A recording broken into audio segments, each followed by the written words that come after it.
Malklobo ko leungil tuta, weungil ongewa lurior. Kung malmisalguk mo sa loreng sa omisertiang, marguk mo oreng sa omisertia rauriul. Kadangal tangat temlo sa Mr. J. Anson, ng gaya Cyber Information Security Officer, lorior lobanggela Minister git Caleb Udoy Jr., Ministry of Finance. Kung masang iti po low ay sirgit luwase ngang buigerger, ngalgel taang, laras kurager, ang lutal merbela, walguk me contribute, all nga serabalwat. Malungit tutaw Mr. J. Anson, and thank you for being with us this morning. Malungit tutaw, malbasaw. I'm going to speak English because my Palauan hasn't really caught up to where it needs to be yet. So thank you. I really appreciate being on the show and having the opportunity to talk about some of the things we're doing in the Ministry of Finance in the technology space. So I'm of course Palauan. I grew up in Palau. My mom is Gagarildil Baulis. She was the Turmel for many years until she passed away a couple of years ago. My dad's an American. They met in Guam while he was in the Coast Guard. Oh, wow. And then after he retired from the Coast Guard, we all moved here and lived here. I went to SDA Elementary School. After I graduated, I went to Palau High School. Did 3 years in Palau High School, then I went to the U.S. And after I finished my senior year, I joined the military and finished 29 years in the military. My last assignment was I did 5 years with U.S. Southern Command in Miami, Florida, and that's where I got into cybersecurity as a dedicated field. Thank you for your service. No, thank you. So, Mr. Anson, kamu ay sertial tetel tokora digital residency, and then alsuguman sab emil smodil di kamo uspe ay gel tech terms and sab elar other bela o mulgot to kabrigel di ungin din sab real understanding. I see. So the digital residency program. What it is, it's a way for Palau to sell government services for a fee. So it's a revenue stream for the government. All of the funds go to the National Treasury, and what we do is we sell a digital residency to outsiders, to the international community, and the international community. They're not going to come to Palau unless they want to come to visit as tourists, which is always welcome. But there's a demand. We identified a demand 3 years ago for this type of service. We looked at the similar programs in Estonia, different countries in Europe, and the Caribbean, where these international citizens, a lot of them are digital nomads. They don't really have a, kind of like myself, like I work and travel between here and the United States and South America,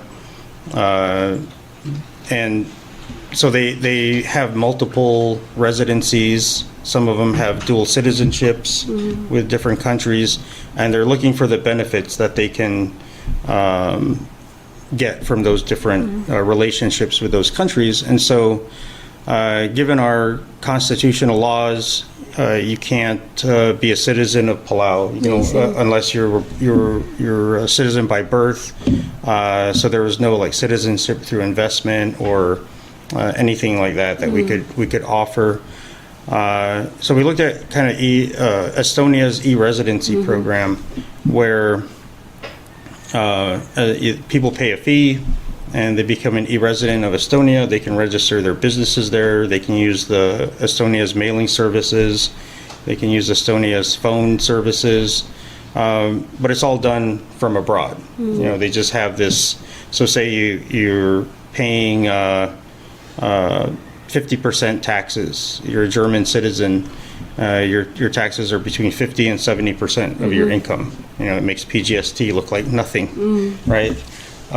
So instead of registering your business in Germany, a German citizen can register their business in Estonia and not have to pay that much taxes, as much taxes. It's similar to what is done in the United States, where you can register your business in Wyoming or Delaware, very, very low fees, almost no, you don't pay any taxes to those states, and it doesn't matter where you have your business in the world. When you say that, is there other countries that you are aware of that has digital residency where they actually have to pay tax? No. So currently, the digital residency programs, again, Estonia is probably the best one. They're the most mature program that's out there, but you don't pay taxes. You just pay your annual fee to keep your business registered. So other countries do some type of residency or citizenship by investment, where you hundreds of thousands of dollars you have to pay to become a citizen of that country, or thousands of dollars just to maintain a e-residency and be able to. But you pay thousands of dollars to become a resident of the country. So it's not, Palau, we don't allow that. You have to be here on a work visa or a student, have some type of purpose for being here. The other countries, they just allow you to pay like $5,000 and you can stay there for a year. So this digital residency program for Palau, would it allow these digital residency ID people or nomads come and stay in Palau, or no? No, they're still subject to the existing like tourist visa regulations and laws here. We did pass, or we did modify the immigration regulation to allow digital residents an extra 6 months beyond the 90-day visa on arrival. We were trying to appeal to the digital nomads, because digital nomads, they don't stay in one place. They live in Europe during the summer, then when it gets cold in Europe, they go to Thailand or Bali or somewhere where it's warm, and then they wait the winter out, and then they go back. And they have remote jobs or YouTube channels or some type of employment that allows them to travel. They don't have to be in one place. As long as they have an internet connection and a place to work and live, they're fine. So correct me if I'm wrong. Semdulo sa digital residency, itirigang a nomad sa sabiel nga engweltial digital residency. Yes. And the more nga liliak nomads residency. No, or it's just it's just like a term that we refer to them as, like a tourist, but they're nomadic, just like the nomads from the past that are always wandering around. They don't have a home or a dedicated state. Like, if you live and work in Palau and you vacation somewhere else, that's different from these people. They live and work in like Airbnbs, hotels, temporary rentals. They don't buy homes. They don't really consider themselves as a citizen of a certain country. Because nga kaguk dia ka mal cloud matinger nga hatogora a digital residency ma cybersecurity. With technology now, kada di masara dengwa computer Google learning mang ako me sabi pirabalo ngaringi sel was a digital residency, ngaringi sel nomads residency, and di ngaringi ala tirgel policy makers al uptirgel adel mingil trabo abalo ame tamru lala alwase ngaringi aigel di al sabarir tigel nomads residency al influence atokora senkyo atokora school. So de nga hadigak iwit tiagid la al girel tiagid al digital residency makoro ogel wase ngaringi alla al ngara al selti al digital residency al البلغتاق الواسي السكون من قدم مع أوتوبديا digital residency مع الارتين مسويس اللي كورين سربي بير سيناتور ديم لاكي ساتيال oversight ترى قال روكير اندي تقرام لي mention political influence اندي أقوم مرال وسندي هالدي political social education it can be anything makoro oger kal wasingarnya la stated ra al celtial RPPL 11-11 el blagatak wasin di sabarid mesois vemrula business and din di al sabarid el mogora part tiagi del tora politics tora. Yes, so and it does there are provisions for that. There's restrictions like digital residents aren't, they're not allowed to vote, they can't open bank accounts here. They have to, so there's no path to physical residency in Palau. There isn't. I remember the question during the oversight hearing, and the way I answered was, if you look at like strategic power in politics, the economy is a big one. So what I wanted to relay to the Senate committee was, if you look at it from the perspective of the economy, if we were to and it would be great if we did 1 million digital residents, the National Treasury and the Republic of Palau would get $100 million every year. Let's say we had 1 million digital residents, they're subscribing every year. That's $100 million a year. That's huge. That's a really big boost to our economy, critical infrastructure improvement, government programs, things of that nature. Probably bring the tax rates down because we have a lot of income coming in. If those digital residents decided that digital residency wasn't enough, and they could do what, for example, China did in 2016 or 18, where they cut the tourists. They'll just stop subscribing, and within a year we lose $100 million in revenue. So that, in that sense, they can have influence over the government and politics. If they all got together and said, hey, we want a regulation, we would like to see a regulation that does this, or we would like to see an amendment to the law that provides for some other service that's not already there. In that sense, yes, there's a risk, and it can be a positive risk or it could be a bad risk. There's always pros and cons. There's always pros and cons. Yeah. Yes. What are the we've been on this this digital residency. Do you see any challenges of it? Oh, of course. The first big challenge is helping everyone understand what it is. It's like we're not, the Ministry of Finance is not exchanging crypto. It's not doing anything with Bitcoin or any of these cryptocurrencies. We're not involved with like all the bad stuff you see in the news, that's sensationalized, the black market, yeah, or things of that nature. What we're trying to do is create a revenue stream, and it's something that President Whips identified. He identified the potential and said, let's see if we can make this happen. So we're trying to bring a lot of the ancillary services that are in the law online and make them available to digital residents, and that leads to the second challenge. So there's 23,000 digital residents right now. Our government services are designed for Palau's population plus tourists.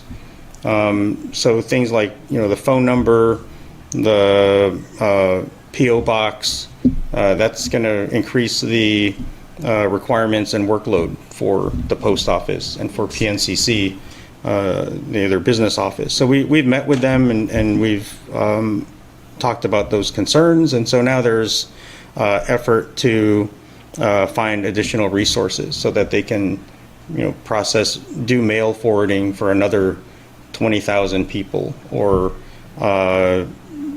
issue phone numbers for another 18,000 people, or however many. It's all revenue and it's great, but there's also a controlled growth aspect to it from a business side that we have to be careful. Because if we open up the service and we're not able to deliver, it'll hurt our reputation. So if semdulway say laangara taital at wangara ka disirar ada sabedalome sering, let's say 10,000, 20,000, the max. Yeah, I don't know. That has to be studied. What we're going to do is bring the service online and then limit it to a small population, maybe 100 people, and see how that goes. And then where we have to adjust to do it at a larger scale. Just with any other business, you have to approach it with caution and make sure that you have the resources there, because the last thing we want is another 100,000 pieces of mail piled up in the post office, and it's not moving fast enough. Because they're tadibus of island. Or we start processing that mail, and then the mail for the citizens of Palau is impacted. It's slower, or not being processed as quickly. So it's all about controlled growth. So and we're looking at private solutions. There's companies that want to that are being registered now. They're already registered in Palau, and they're trying to come online and alleviate that pressure from the post office. So they're working with the Postmaster General to get the required certifications and qualifications to handle mail. That way you have this separate entity, private entity that can work with the digital residents and process the mail to make sure that the services remains at a high quality and high standard. Mr. Anson, the incident that happened in Mora Ministry of Finance, you folks were hacked.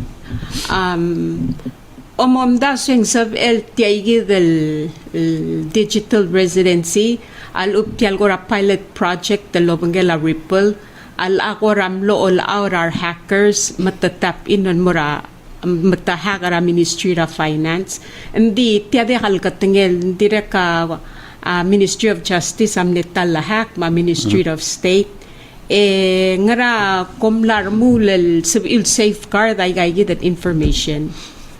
So there's two things that we're doing. So the Ministry of Finance was actually hacked with ransomware. I want to say 4 or 5 years ago in the tax office. The tax office, they put ransomware in the tax office, encrypted the files, and at that point, we were not able to recover the files. We didn't pay the ransom either, and so they had to start from scratch, and it took 6 months to rebuild everything. In 2022, you also saw, I want to say it was April of 2022, Vanuatu was hacked. They had an e-government system throughout their government, and it took them 4 months to recover. They were doing everything by paper. So it's not new, but we put into place a plan where we could recover from it, and that's all we were budgeted for. So it was more like an insurance policy. So we had a full backup of all of the files in the cloud when we were hacked this past March, and the ransomware was applied. We turned off the systems that are in the Ministry of Finance, and we moved everything to the cloud. So there's extra security now. There's a backup in the cloud of the cloud backup. So we're more secure that way. And then we took another look at other systems and entities in Palau that are critical but maybe don't require an internet connection, and then we just turn off the internet. That way the hackers can't get in. What we are looking at also is we've done some extensive study into the other functions of cybersecurity that we would like to incorporate into Palau systems. And so you have to have a way to protect the network. You have to have a very strong perimeter, just like we have customs. So I've been doing cybersecurity training for the Ministry of Finance these past 2 weeks with customs and immigration officers, and they really get it, because they see the cyber perimeter as a border, and it needs to be protected, and we don't let people in, just like they don't let anyone into the airport or through the seaport on the ships. So we're approaching it that way. We need to put better protection on our cyber border, and then we need to have a way to detect if someone's trying to get through, and then we need to be able to identify what they're doing. So those three things will help our capabilities that we have now, which is, it's only the two. We can react and then recover, but unfortunately that means we're just sitting and waiting for the next attack. Ma'am, swing sab ela tegi del officer commun sab mil identify wasing hackers el mutal malas trial hack. The way we're configured now in the cloud, yes, because the cloud service provider, they don't just provide a storage, they provide cybersecurity. So I think the price tag for the cloud backup was $200,000 a year, and the contracts are being reworked, but we're going to get more now for our money if we stay in the cloud. Wow. So that's good. It is. It's good. Yeah. It's you get more cost efficiency for the taxpayer dollar staying in the cloud this way. So ngara kora vision or tiagi del officer in the next 5 or 10 years ngara komla mula kutmokal girela osngela visionary gidra moving forward. So 5 or 10 years for the digital residency office. So we're looking at the services and technology changes. So there's different things that become available. But really, just in the next year, we want to get the mailing service online. We want to get the digital phone numbers online and available for digital residents. There's a couple of things, I mentioned, we're working with the Postmaster General to make sure that they're staffed and able to process the additional mail. The other thing we're looking at is with PNCC, they have a huge project coming up to swap out the mobile core network. So that's going to, do you invest the money now to make the digital phone numbers available, only to have to change the whole thing when they change out mobile core networks? Because the Huawei system's going away, it's going to be replaced with a much more capable 5G network. So we're taking a lot of our cues from PNCC and trying to move in parallel to what they're doing, so that we're not wasting money and taxpayer dollars to upgrade something that's just going to be replaced a year from now. Also, right now, you folks are coordinating with PNCC to make this. Yeah, we met with their business office last week, had a great discussion of the concerns. I'm in contact with Simon Fraser, the president of PNCC. I try to talk to him at least every 2 weeks via email, or we'll jump on a Zoom call and talk about things. The last time we spoke, we were sharing the lessons learned from the cyber attack to make sure that they're tracking and they're looking for the same things in their networks. So it's a whole of government effort. You can't do it in a vacuum, in a stovepipe in the Ministry of Finance, because it's what we're doing is we're making our government services available to digital residents who are outside of Palau. So you have to, like for me in the digital residency office, my customer base is not in Palau; it's outside Palau, and I have to be able to engage with them But at the same time, I need to know what's going on in Palau so that I can let the digital residents know, hey, this is our timeline, this is what's happening, so that they can continue to stay interested and involved with the program. Let's get that. It's okay to get a phone call? Oh, of course. Kabo niya, Janice. Ali caller ngara air. Oi, may tutaw na korkan Chinese kau ma sada ma. Sini pero may tutaw kau ma. It's Anson. Malungi la talk show. Magsara rumbo amo ko kaya baby lagi. Ako talaga nila korkan si Anson na piyagi. Kau employer finance. Alu ka private. Contractor ulo ngara ngala Minister of Finance. Ang ngayon ang gina abdullah kabangara a global position system. Alu ng global network. Silbo be sa news labulu agre lansin. Ya Sina a number 1 ra e-commerce. Labulu agre da. Tora magi tra rengi mangala lorur tablo Sina number 1 ra lansin. So akan loro magpatikita imot toy BRICS. All the BRICS determine legal dere ngayon. Abi, a Brazil, a Russia, a India, a C, a China, a S, a South Africa. And I think a crypto coins, na change sa titele na tumara sa may gaji del blue, el change la currency la blue ramrije. Malas lumarakol, merko ultra klokti, say by gel gas la, la ramrije lola, el dia lo todo. Merko mrula gaji el botogol, business el ano internet, la blue abel miliet. El asel donde sa actual stable coin sa blue ramrije malok, na may na ni 69,000 emo 65,000. Untuk aku mesti el agreesi. Baik lagi del belum el black pass. Ay kaya malas change la kya se transaction ra do el mo ay lagi del do ma ay gat yo mang di ay galgar na el malas ay lagi del belum malas change la currency la problem.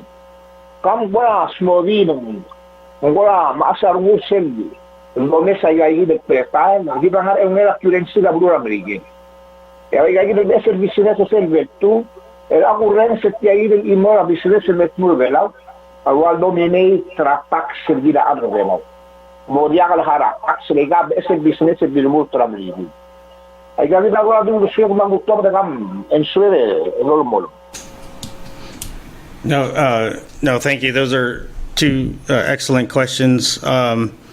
The first one is my employment status. So I am a government employee. I don't have any contracts with the Palau government at all. I have none. I do have a business. It's registered in the state of Florida, and I have contracts and work that I do and my employees do. But it's all in the United States. I don't have any business contracts here in Palau, and none with the Ministry of Finance. So I always joke that Minister Adui is getting a 3-for-1 at a bargain price of my government salary. So he's getting digital residency director, fintech project management, and cybersecurity. And I do it. I don't mind doing it. It hasn't been a problem for me. I've been doing working in technology for over 30 years, so I enjoy it. It hasn't come to a point where I've said stop, no more. It's too much. The second question is very good.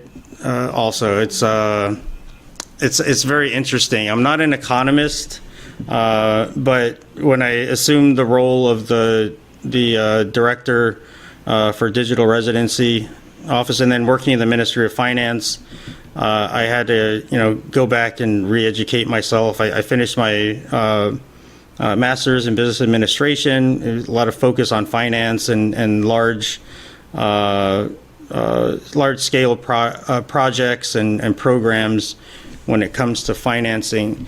And I think your question was really two parts. So BRICS and what's happening with cryptocurrency are two separate things with the same objective, and it's to counter the influence of the U.S. dollar as the global currency. So things happened 20, 30 years ago where the U.S. dollar was no longer, maybe it was longer than that, during the Nixon administration in the United States. President Nixon went to a fiat construct for the U.S. dollar, where the value of the U.S. dollar was no longer backed by gold. It's backed by the U.S. Congress and the U.S. government telling everyone how valuable the money is. And then when they run out of money, they just print more, which is something that people weren't comfortable with. And so it led to the economic collapse in 2008, where a lot of countries had to be, or not countries, but financial institutions had to be bailed out by the U.S. government. The U.S. government essentially had to give them loans so that they could pay their bills because they had overextended. And so from that 2008 economic downturn emerged the first cryptocurrency, which was Bitcoin. And so with cryptocurrency, the idea is that people are going to place value in what they want to place value in. Just like the Congress tells you how valuable a paper U.S. dollar bill is, so the buyers and creators of things like Bitcoin and other cryptocurrencies tell their buyers how valuable those cryptocurrencies are, and people choose to buy them. There's some places that you can buy actual things with them, like you can go to McDonald's and buy your lunch and pay with Bitcoin in some instances. There are ATMs in the U.S. where you can withdraw fiat U.S. dollars from your Bitcoin balance, but it's very small. It's because it's very highly regulated, and it's hard to get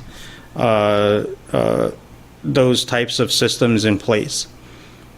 So with BRICS, you're seeing another, I don't want to call it a program, but another effort by those countries, and they're very large, powerful countries with huge economies who are looking for they're looking for an alternative to the U.S. dollar to do their large volume trading, trillions of dollars a year in trading, where if they continue to use the U.S. dollar, the U.S. can dictate their rules for trading and what they're allowed to do. When you relate that to Palau, yes, we use the U.S. dollar. We don't have our own central bank. So whenever we attempt to create a financial instrument or some type of, or explore a program like the stablecoin or the digital residency program, where most of our customer base, they want the ID card so that they can register on crypto exchanges and trade their crypto. Then you have the regulators from the U.S. Treasury, the International Monetary Fund, who want to make sure that we're following their rules and regulations. And so we're subject to different audits and examinations. It's my office spends probably 80% of our time answering questions or going through different review processes. So yes, excellent questions. And Palau, I like to think of our government as, everyone always refers to us as, a tiny country, tiny island nation, but we pack a big punch. We're a member of the United Nations. We have a vote in the United Nations. We do use the U.S. dollar, so it's it helps us from an economic standpoint as long as we stay compliant with the different regulatory bodies that regulate the U.S. dollar. And it makes us attractive to, through our Compact of Free Association with the U.S., it makes us attractive to investors, things of that nature. So we're trying to set up these programs that can bring investors into the country. They can register their businesses here. And then, if you're registered in Palau, you're paying a 10% tax rate between PGST and GRT. As opposed to if you're registered in the U.S., you're paying 30 to 40% taxes. So there's benefits to it. We'll take that call. Yes, please. Ali caller ngara air.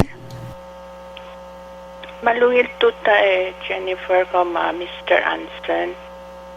Man masula Mr. Anson am lo sabi gukmlet to bra pala wave material adal ngania rawring artidan artial takoya volo dangali kamal masaula etya di kalongit le ko ka Jennifer alwase ta kami madululu kami bay mungil ale e koler nga imaligal ko talabel to bra Der Palau ang bukta si imbo do ng ilwasin kang malwang ara background ringing. Meral ko di all arounder. Di madangiro ko imbol si bel guk membo do ng ilwasin arang guk mal maduring o mal masulang. Sulang gel maasya kureng singgel mlewot tal koler gesel oborablil en di constitution erbelaw mapipilyang harabitang.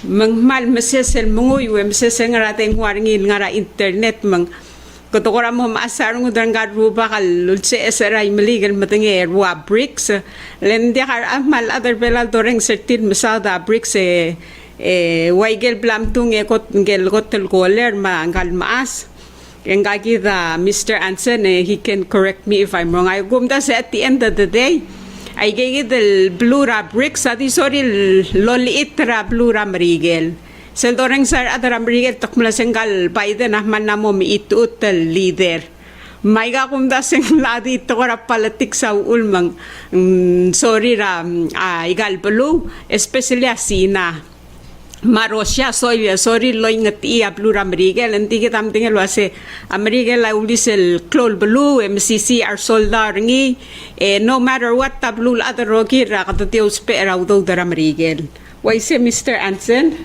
Yes, that's how it is now. Politics. There's a lot of politics, and again, it's an election year, so there's a lot of attempts. I mean, we see in Palau and everywhere whenever there's an election, you try to. You run your information campaigns to try and influence votes, and that's certainly the case here. But the U.S. You mentioned the military. There's four. When it comes to national power, there's four different ones. You can use the acronym DIME. So diplomacy. That's your State Departments, and people go and try to talk things out. When that doesn't work, you do information campaigns to influence people. So the important thing with information is not to just stay with one news outlet or source. You have to read different things. I mean, your example of the gentleman from Imalik who has a Bible and Constitution. It's the balance of religion, which is very strong here in Palau, and traditional Western style government in the Constitution, and how do those balance out? And then you have to also look at our traditional government has a lot of influence, and so there's all those different competing information campaigns, and you have to just educate yourself and understand, and then make your decision, especially with election. Who are you going to vote for? What? Yeah, I mean, you have your relatives, and you have the people you like, your friends, but who's really going to help you in the long run, which is something to be considered. The other two are sources of national power is military and the economy. So we don't have a military in Palau. We rely on the U.S. through the Compact of Free Association to provide that national security apparatus. So when you look at our national power, really, half of it is very dependent on the U.S. because we use the U.S. dollar. So economy-wise, we're dependent on them and the strength of the U.S. dollar to help our economic strength, but then also the military and national security piece is through the U.S. and the Compact of Free Association. Mr. Anson, I'm going to ask you this question, and it's going to be a little personal, but I think we just need to clear it with the community because from what I see, I heard a little from the oversight. Like I said, I didn't see the whole thing. And then, from the first caller, are you're employed by Ministry of Finance? Yes. You have a private business in the U.S. Yes. But to clarify and make it clear and make it transparent, you have no personal interest in anything of the digital residency or stablecoin. It's all government and then private business, right? Oh, yes, they're completely separate. It has nothing to do with your business. No, it doesn't have anything to do with my business. I don't do. I have experience working with like startups that were doing blockchain projects. Most of them were doing like some type of non-fungible token as a certificate of authenticity, something of that in that nature. So that's where I learned about the blockchain and the technology. And so when the position became available, Minister Dewey reached out to me, and we talked about it, and I understood what he was doing. I'll be honest, I was not like a fan. I wasn't excited about taking it. No, because it's new. It wasn't really established. I'm like, oh, something new.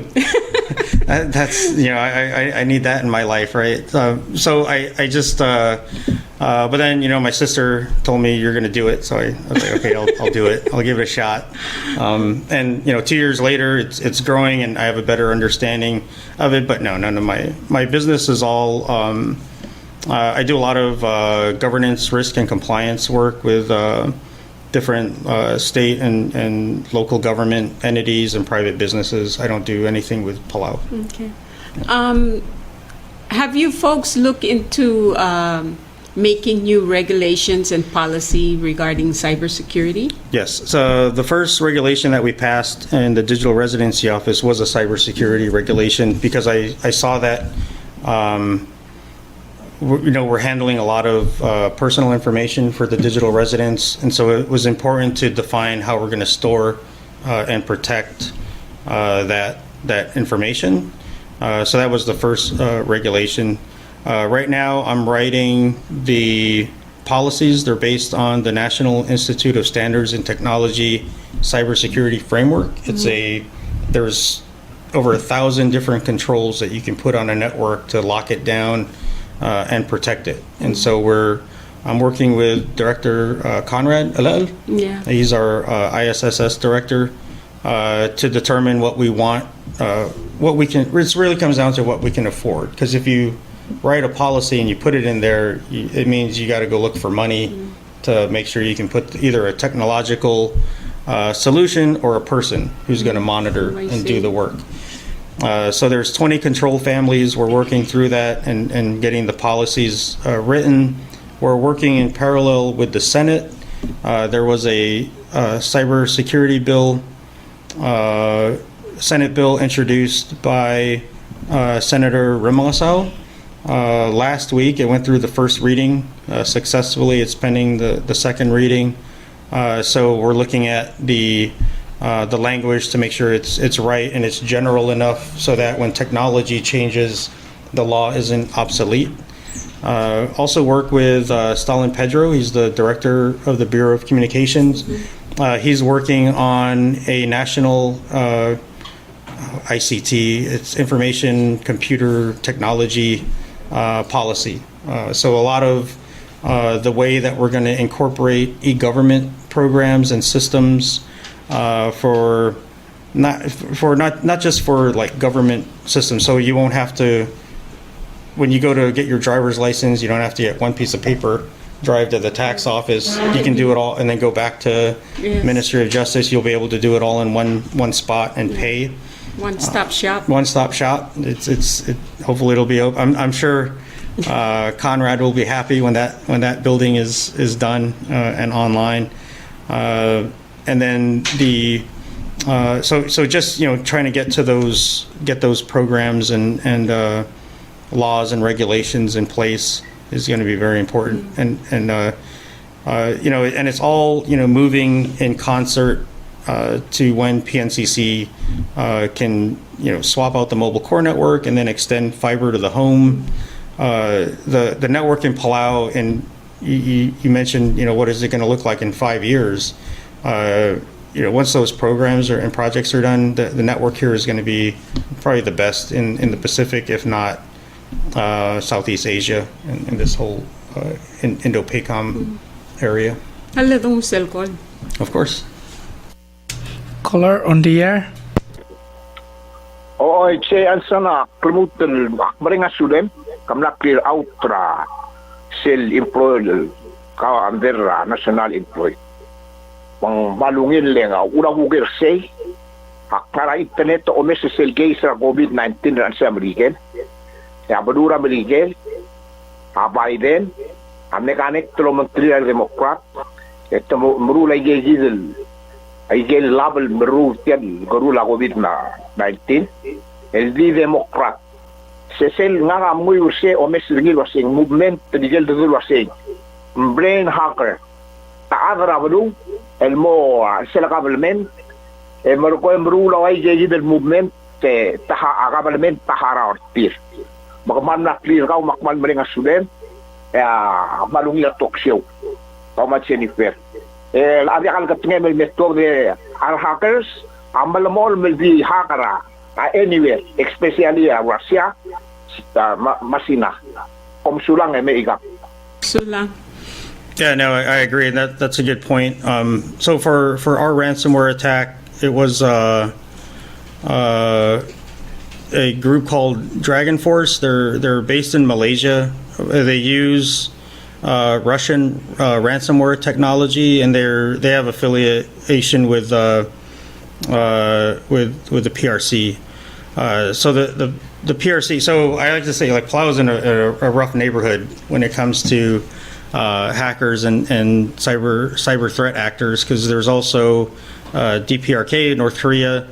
They make a pretty decent revenue hacking and stealing. They do a lot of finance crime, whereas China, their hacking is mostly for espionage purposes and to steal technology. So they save billions of dollars in research by waiting for someone to have do all the research for them, and then they'll hack the system and steal all the plans and the blueprints and the technology, and then build like their version of a fighter jet that looks exactly like the U.S. version, but it's something else. The other ones are Russians are. They're very technologically advanced when it comes to cyber threat and hacking, and it's just their way of, again, you go back to the information operations and campaigns. It's another way to influence. If you can hack an election system and change different aspects of the software so you get a result that you want, there's that. But they also make money with ransomware. Ransomware, I think in 2023, or maybe it was 2022, is a $2 billion business. So they're running out of like the big targets, like the banks and the hospitals, because those organizations have invested in their infrastructure to protect it. So it's becoming harder to hack a bank or a hospital. So now they're going after smaller targets, like law firms that, they're small, they have a lot of information, and it's sensitive, and it's in their databases. And if you can steal that, the lawyers will pay. Lawyers have money, so they're going to pay the ransom to protect their reputation. We're also seeing like more local and state governments in the United States are being hacked. Pacific Island countries, I mentioned Vanuatu, Tonga was hacked, Palau, we've been hacked twice. And so you have to just take the right steps to putting protective measures in place to protect your network. And you also have to take a really close look at what you're putting online and making available on the internet. If there's things that probably don't need to be, then separate them, segregate them in an offline repository, and access them when you need to.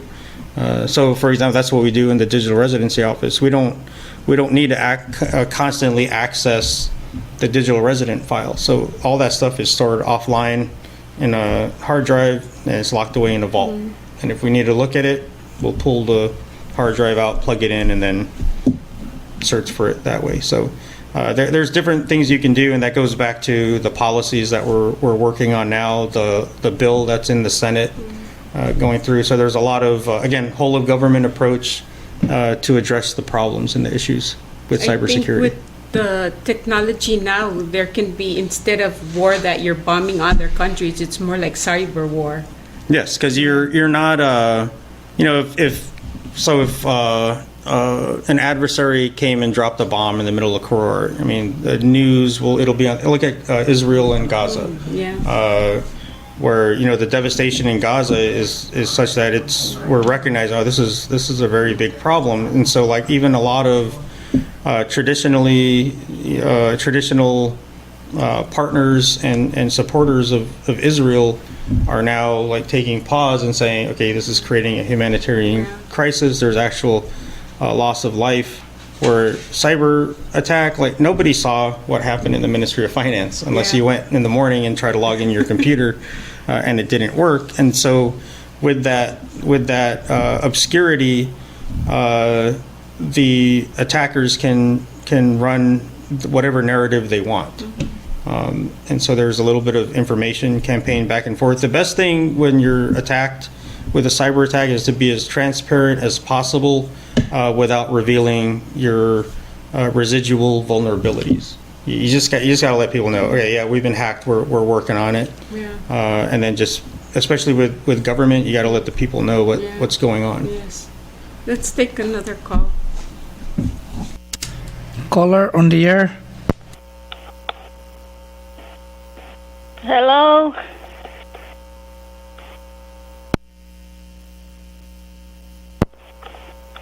Alik Malungil Tutaw. Good morning, Jennifer and Mr. Anson.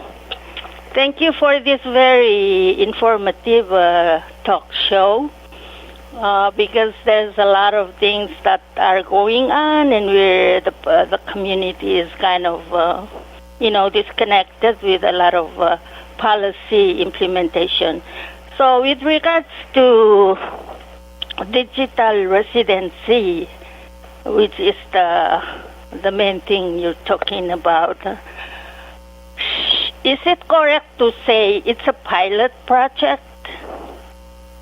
Okay, so since it is a pilot project, how is it applied within Palau? Because so far we're just learning that people from outside can tap into and register and get their IDs and be legitimately on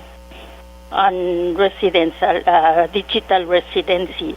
So could you please explain how is it a pilot project being implemented within the community, and if it has, where is the small-scale implementation with right now? Any businesses already acquired that? with a few people in it. Thank you so much. No, thank you very much for your question. I'm sorry, I was nodding to let you know that I was listening, but it's not a pilot. There's actually a Digital Residency Act that was passed in December of 2021, and so we implemented. There was no pilot. We brought a service provider online in February of 2022, and we've been accepting applications for digital residency ever since then. Maybe if you can take her question and turn it into the stablecoin. I think. For the stablecoin pilot. They're separate. Yeah. Completely separate projects or programs. Whereas the digital residency program, is authorized by law, and we're in the process of getting ancillary services and things like that online. Those ancillary services will have a pilot aspect to it. We're going to test them with a small population before we go into a full production, but that's separate from the stablecoin. Before I talk about stablecoin, the benefit to Palau is the revenue that we're bringing in. So each digital resident pays $248 a year as a subscription to become a digital resident of Palau. $148 of that goes to the service provider for their overhead. They do most of the work, like from printing the cards to shipping them.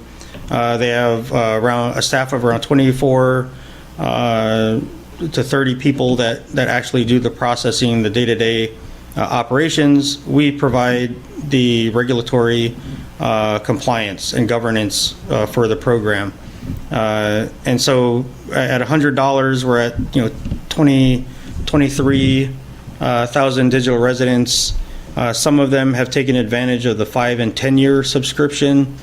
So we've since the start of the program in February of 2022, we brought in $3.2 million.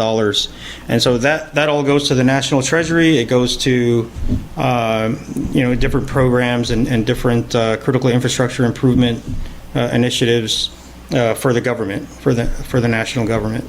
And so the mailing service, the digital phone service, it's going to be additional streams of income, whereas the post office will get a portion to process the mail, and then the rest goes to the National Treasury after the service provider takes their overhead. For the separate project we were working on, the stablecoin project, that was so I mentioned how we want to go to more of an e-government construct where you can pay for services electronically instead of, and you can get your services done online. Like you go to other countries, if you want to renew your driver's license or pay your utility bill, you can do it online, and you can pay with a credit card or a bank draft. And so that's what the stablecoin is designed to do. It's a payment system using blockchain technology. We're not creating like Bitcoin or another type of currency for Palau. In order to move your money digitally, you create a stable coin, which is a form of cryptocurrency, and all that means is it's encrypted for safety, so that no one can hack it, no one can change the value or route it or divert it to another bank account or another digital wallet without us being able to track it. So that was the intent of the pilot, and that's the intent of the stablecoin. It was very successful. It was well received, and people could see the convenience of it. We had to test it as part of our research. That's why we partnered with 3 different vendors. It was King's Mart, Serrano & Sons, and the Penthouse Hotel and Restaurant. We had initially been working with NECO the NECO group of businesses, but and Globus. Globus in the end declined, and they pulled it back from the from participating, and then NECO, unfortunately, the loss of the CEO, we weren't able to re-engage to bring them back into the program. No, so we went with the 3, and the results were very favorable. I think the biggest complaint was the network latency, or the like the Wi-Fi was very slow at those locations. So whereas you go to other places and in a matter of seconds your transaction is complete, sometimes you had to wait 30 seconds or it would time out and you have to try again. And that was just the infrastructure piece that I spoke about. So in the future, once we get it approved by our Congress, it looks like Palau will be able to use stablecoin since it was a success. There's a bill. Yes, we submitted our report in November from the pilot to the Congress, and they read it. They understand what we're trying to do, but it does require a legal framework. So there's a bill that's being drafted by the President's office. Hopefully, it'll be introduced soon. But again, there's other things in the government and the infrastructure that have to come online before you can implement a stablecoin successfully. And the network is a big piece of that. And then the regulatory. So we need a law, and then from that law, the different regulations that'll govern how the different government agencies will process stablecoin, and that requires some type of infrastructure. We'll have to get a service provider to actually provide the services, because you need a wallet, and there's a customer service aspect, which was thank you to all the participants for your patience, because it was myself and my only 2 staff going around helping people reset their PINs or show them how to download the money or make the transactions. So we figured out, the Ministry of Finance cannot do this. We need an organization that's skilled in providing customer service and has the capacity to do that. There's a question that came that says, is our stable coin centralized or decentralized? And the second question is, the U.S. adopting CBDC, and what happens to us in Palau if yes? If your question is yes. Oh. And if your answer is yes. The first one was... Is our stable coin centralized? Is it centralized? Or decentralized? So our stable coin, the ledger that we used for the pilot, we used the XRP ledger, and it was administered by Ripple. They were our research partner for the pilot. So it was decentralized. And you want a decentralized infrastructure so that, it is possible to hack the blockchain, but you can only hack one part of it. So decentralization provides you that extra integrity and availability in the system, where the files aren't just stored, the smart contracts and the records of the transactions aren't just in one place. So if they get hacked, they become useless. Kind of like the backup, the cloud backup we used in the Ministry of Finance, where you have the same thing duplicated in thousands of locations. That's where the added security of blockchain technology comes from. And it's all encrypted with the same encryption, and only you have that key through your wallet. So you're the only one who can access your transactions and your records. We did, for this pilot, we did use the public ledger, and all that means is that we could see all of the transactions that were happening, and that was valuable to our research, because we could tell, we could look at volume, and then we can use that to model anticipated volume if we go into a full production stable coin. We also were able to see in some instances where people maybe sent money to the wrong wallet, or they forgot their PIN, or they forgot their security words to recover the PIN. We could go in and see what their balance was before they lost access to their stablecoin, freeze that stablecoin, and then reissue them new stablecoin to a new wallet that they were able to access. Because it was all just, the stablecoin is just digital. The actual money that was backing the stablecoin was still in the bank account. So it's still there, it's still available. They just didn't have access to the stablecoin. The other one is the U.S. adopting CBDC. CBDC. So CBDC is a central bank digital currency. It's essentially exactly what we were doing, stablecoin. And so you would have, where it's kind of the same thing as your debit card. You have money in the bank, but you don't go and withdraw all of it and then walk around spending, right? You have debit cards, you spend it and it debits money out of your account.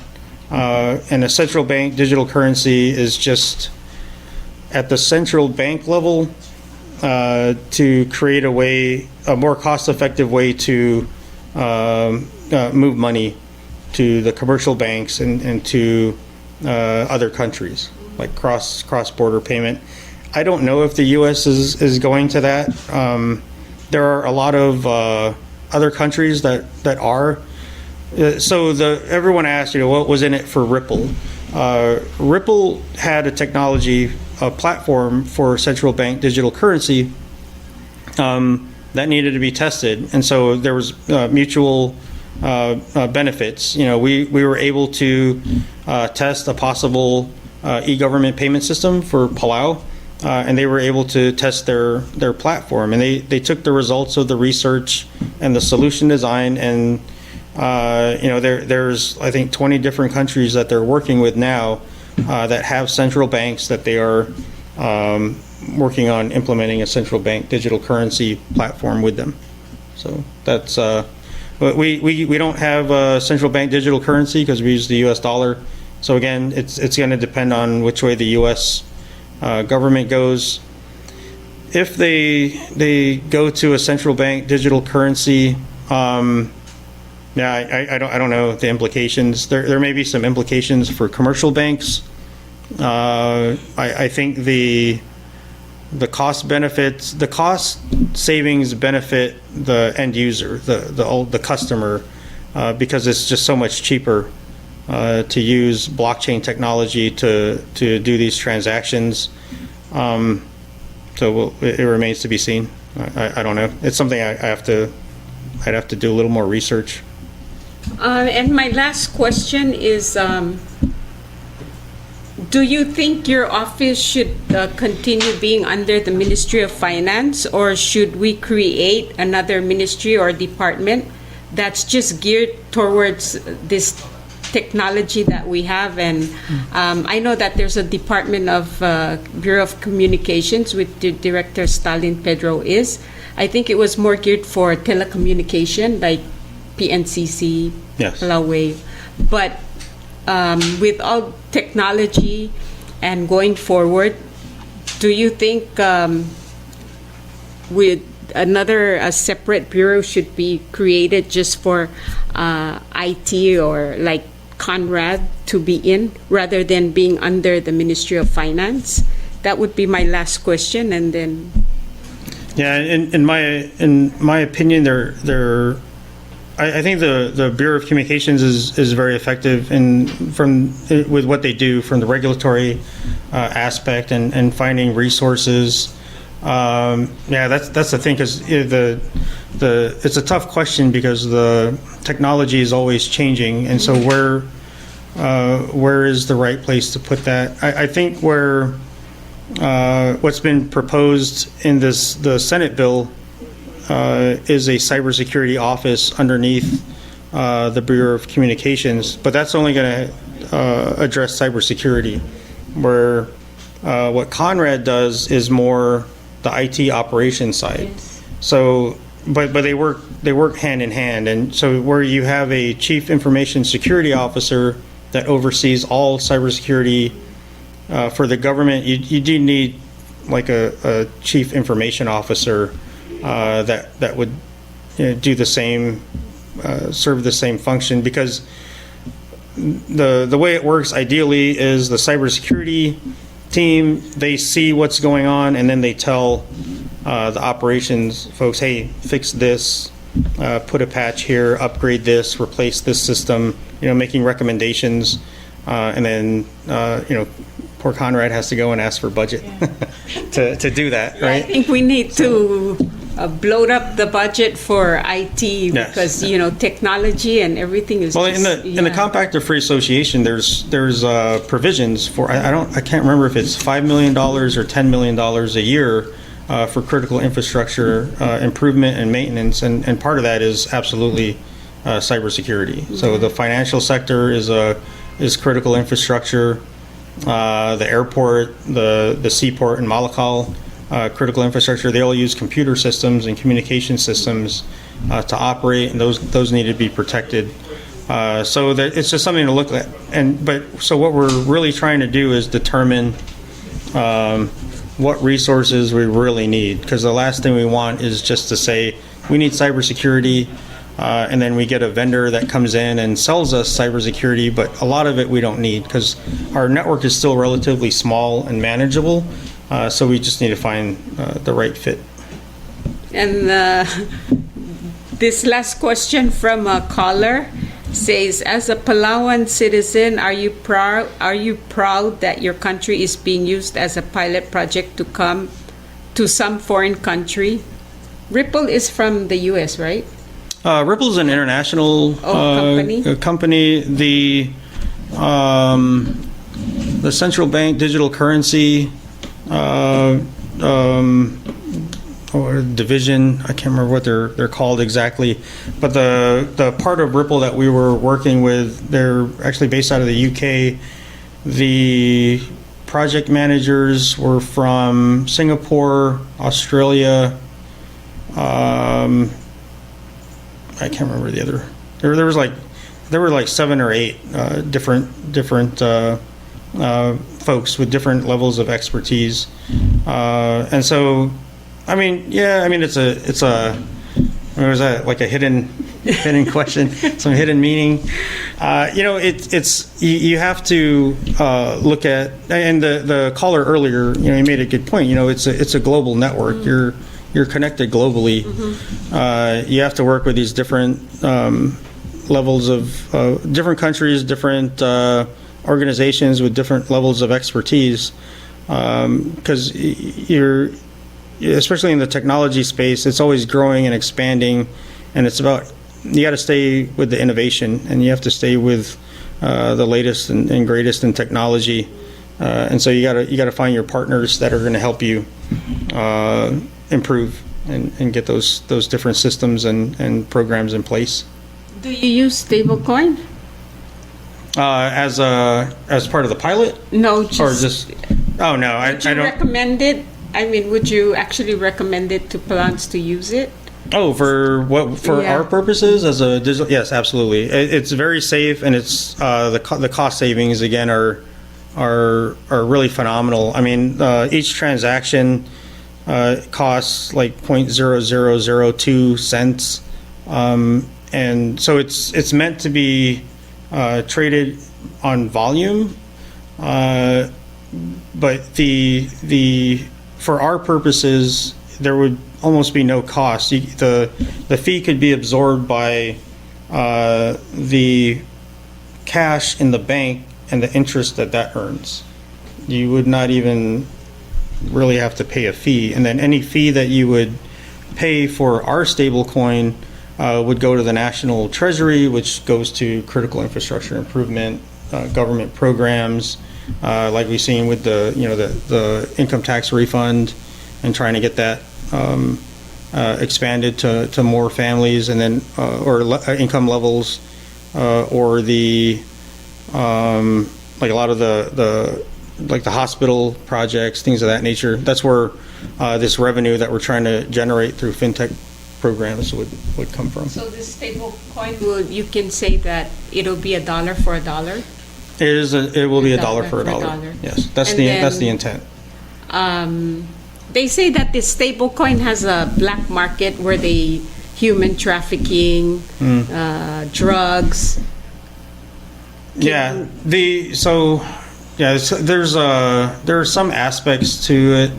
Not our stablecoin. So, like again, our stablecoin is a digital payment system, but cryptocurrency, because of the and it's not as anonymous as it was before, where when it was first started 10-15 years ago, people were able to trade drugs, buy drugs, or trade things on the dark web. That's where it's like another internet for those types of people, because they were able to stay anonymous. It's not as anonymous as it used to be, because law enforcement is getting more.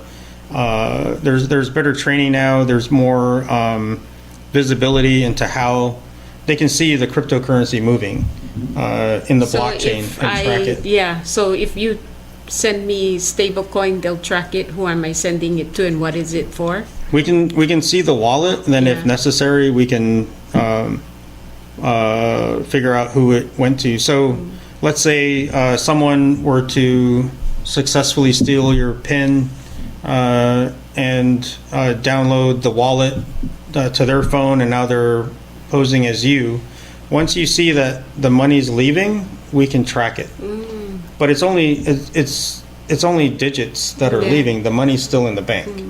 And so if we can catch it fast enough, we can freeze it and then get you a new wallet, get you set up with a new stable coin in the amount that's the balance in your bank account. Yeah. So there's that's part of the security aspect of the program. Yeah, absolutely. Well, thank you. It's over an hour and 15 minutes. So I'll give it to you, and you can do your closing. And then we'll close the program. Yeah, no, definitely enjoyed the time and the questions. Great questions from the callers, all of them. Definitely looking forward to where we're going to continue to grow in these different spaces with technology, the digital residency program, the stablecoin program, if that moves forward. And then just with cybersecurity, we're starting to get some traction with cybersecurity. The training that we conducted at the Ministry of Finance this past week was great. I enjoyed giving the classes, a lot of great questions, and a lot of concern in that regard with what they can do to protect themselves and protect the network so that another incident doesn't happen. All that, just looking forward to continuing the work and making Palau better technologically and making it more secure. Thank you.